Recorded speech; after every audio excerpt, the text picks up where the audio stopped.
Değerli üretenler, herkese merhabalar. Profesör Doktor İsmet Türkmen hocamıza sorularımızı yöneltmeye devam ediyoruz.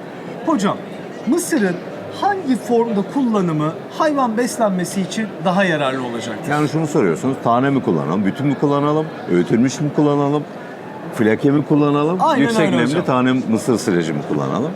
Bunların hepsi birer değerdir. Hayvanına göre cevabım değişir. Mesela kuzu da, buzağı da ilk yaşama yeni geldiği anlarda, ilk 1-2 ayda tane kullanılmasının bütün olarak kullanılmasının herhangi bir sakıncası yok.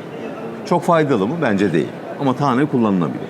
Ama besi sığırına, süt sığırına geldiğimiz zaman mutlaka bir öğütme, bir parçalama işleminden geçmesi gerekiyor.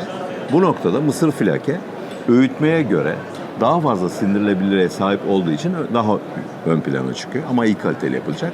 Yine bu noktada yüksek nemli tane mısır silajı yine bir sindirilebilirlik anlamında doğru zamanda yapıldıysa mısır flakeye yakın sonuçlar üretebiliyor.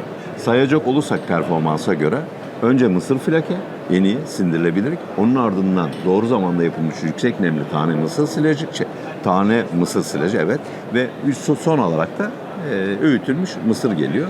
Tabii en sonunda bütün mısır zaten çok sınırlı bir yerde kullanıyoruz.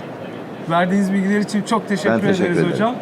Hayvan beslemeye dair tüm merak edilenleri İsmet Türkmen hocamla cevaplamaya devam ediyoruz. Herkese bol bereketli sezonlar diliyoruz. Abi çıktı dışarı.